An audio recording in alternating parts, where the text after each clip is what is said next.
Eu assisti ao filme Pequenas Cartas Obscenas, baseado em uma história real dos anos 1920 em Littlehampton, na Inglaterra. Uma mulher começou a receber cartas ofensivas e sua vizinha Boca Suja foi presa pelo crime, mesmo com quase nenhuma prova. Foi um grande acontecimento na época. Foi tipo o julgamento de Amber Heard e Johnny Depp, acompanhado pelo público por muito tempo. Sim, isso cativou uma nação inteira, então sabemos que deve ser uma história interessante, já que interessou uma nação inteira uma vez. Bem, para mim o filme não funcionou, teve uma total falha de tom. Era um drama, uma comédia ou a reconstrução de um fato. Eles não conseguiram se decidir, então tentaram fazer os três e acabaram falhando nos três.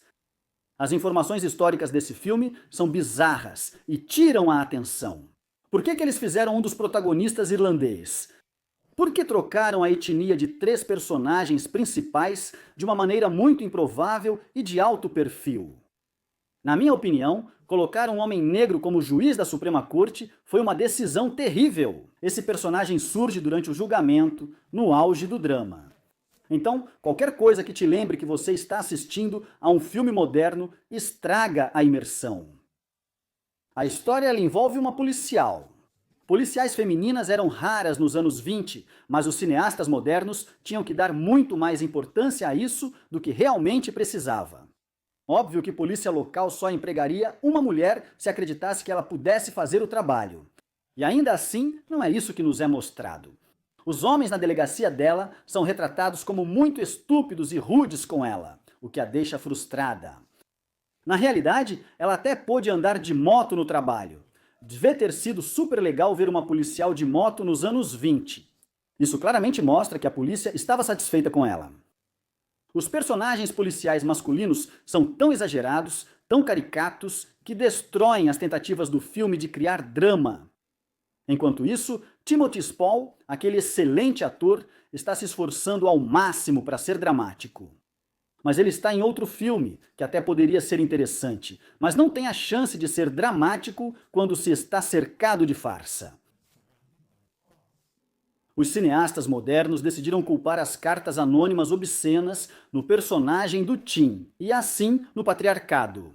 Mas, na verdade, as cartas de Edith Swan foram obra dela mesma e ideia dela própria. E foi ela, não o pai, quem chamou os serviços de proteção à criança para investigar a vizinha. E ela quem instigou 3 processos judiciais contra essa vizinha. E ela deliberadamente mirou na vizinha desde o início, mas isso não é o que vemos no filme. Ela até assinou as cartas com o nome da vizinha. Ela também falsificou documentos para atacar a filha da vizinha. Eles escolheram deixar isso de fora do filme. Agora, na vida real, 2 dos irmãos de Edith moravam na casa com ela, e ela escreveu cartas acusando um deles de roubo. Ela também enviou uma carta envenenada para o próprio noivo, que era uma pessoa tão ruim que acabou terminando o noivado. De novo, isso não aparece no filme. O filme retrata as mulheres como heroínas e os homens como vilões. Quando na verdade parece que era muito mais o contrário. Agora, a vizinha Rose, na realidade, era casada e morava com o marido, o filho, a irmã e os filhos da irmã. Na verdade, grande parte da suspeita recaía sobre a irmã, porque os filhos dela eram ilegítimos. Essa história é bem mais interessante, mas eles não seguiram por aí e deixaram tudo isso fora do filme. Assim, eu entendo que os cineastas querem simplificar as coisas, mas eles foram longe demais, chegando até a sugerir que Rose estava completamente sozinha no mundo. Os cineastas então formaram tipo um supergrupo de 5 mulheres para resolver o caso. O estilo de atuação, a escolha dos ângulos de câmera e o ritmo, e até mesmo a música, conspiram para criar uma atmosfera de comédia barra aventura ousada, com um toque clássico inglês.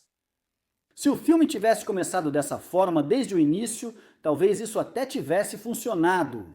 Mas o filme estabelece o mundo desde o início como sombrio, realista e duro.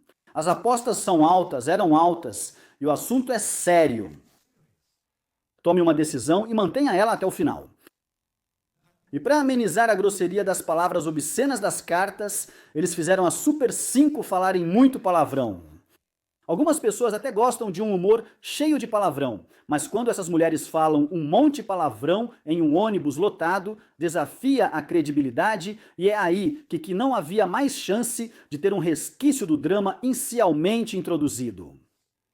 Talvez funcionasse como uma comédia escrachada e cheia de palavrões se tivesse optado por isso desde o início.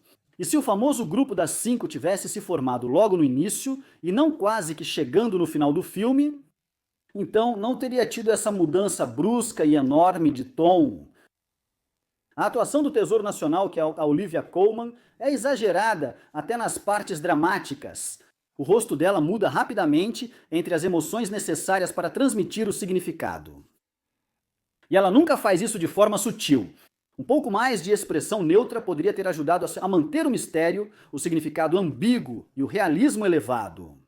Se as expressões dela na vida real fossem tão óbvias assim, ela nunca teria enganado ninguém, nem por um instante, muito menos uma comunidade inteira, sua própria família e os tribunais.